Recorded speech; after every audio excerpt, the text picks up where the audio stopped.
So you need to make a map of this information that you created, and it's going to be a quantitative map of the elementary school kids. And there you go. So there's your map. Now you've got to add some context to this. So I'm going to get rid of the census data. I'm going to turn on Lane County, maybe. I don't need the buffer anymore. I might turn the roads on. And I might think about making those kind of a transparency so that they're there for context, but they don't really have to take over my map. The schools, I could use a school symbol.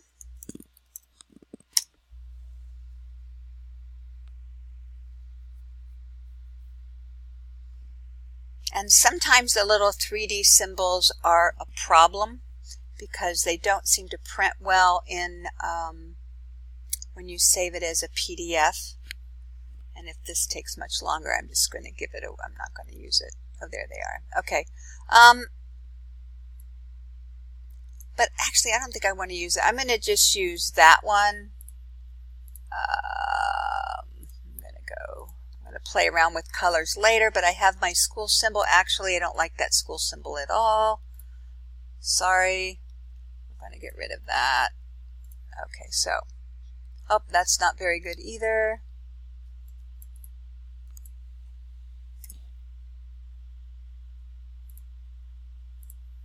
Okay, so I'm going to leave it there for now. Okay, so I have my schools. I've got my number of kids among each school. If I wanted, I can label this. I can turn on the label. Oh, it's labeling it by the address. So I'm going to have to go into my labels, and I'm going to turn on, I don't want to mail it by the, I want to turn on school name and label it that way. But it's a really weird placement for those labels, so I actually am going to turn off the labels, and I may turn them back on for right now, so I know what I'm doing. So this one is Howard. So I'm going to, in layout view, I want these circles as big as possible, so I'm going to need to change this to landscape.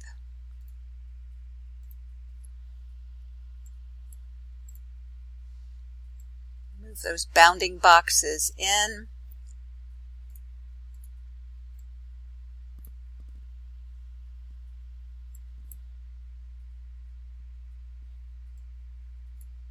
And then if I choose zoom to layer, it's going to make that as big as it can. Okay, so that's as big as I can make that in my map.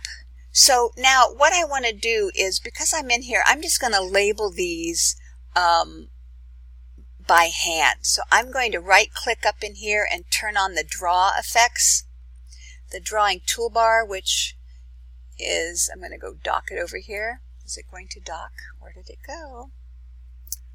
Oh, there it is. And so under here, I'm going to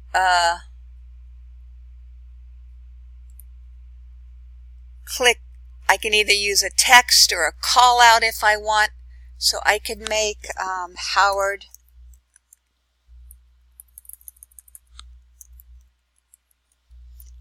Elementary. So I can just name it there.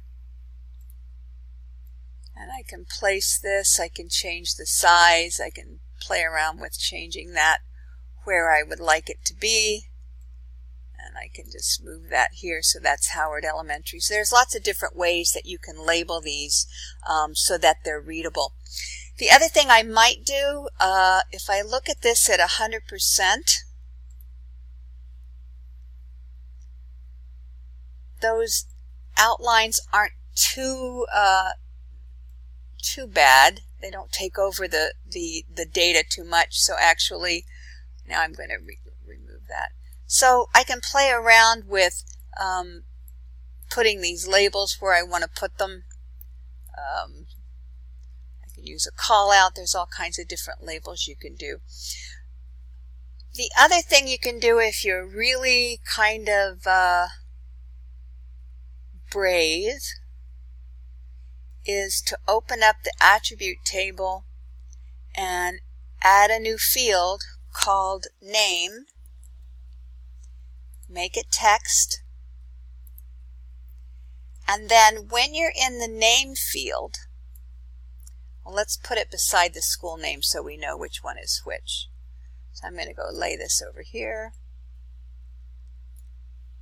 Really? You're not going to let me do that? There we go. Okay. All right. So right here, I could type the name Edison. So if I highlight this, right-click and turn on the field calculator, this is text, so I'm going to type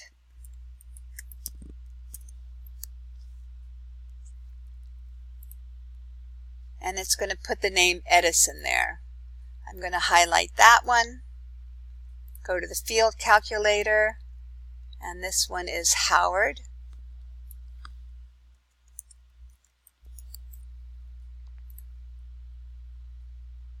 So forth and so on, so you can name them that way. And now I could go back to my properties, and under labels I can choose that field that I just made.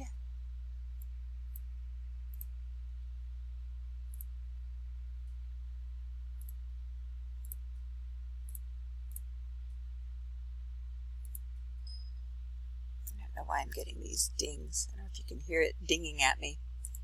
Mask, halo, okay. Okay. And okay. And what did I not turn on? There we go. So now I've got the name of the school that way. So there's a couple ways that you can label these schools. The other thing, I'm going to deselect this, is that if I'm back in my data view and I want to know, I want to summarize just the information in Howard, I can click, I can do it in a couple ways. I can go to the attribute table and I can select by attribute, and I can find school name is in here. School names equals Howard. So now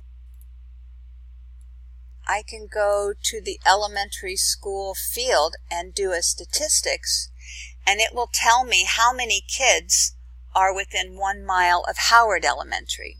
And I could put that on my map as well, or in a text box. So I'm going to undo that.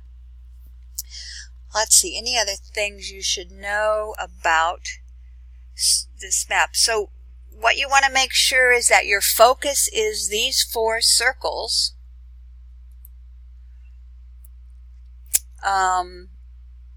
That you're not actually mapping the original census data.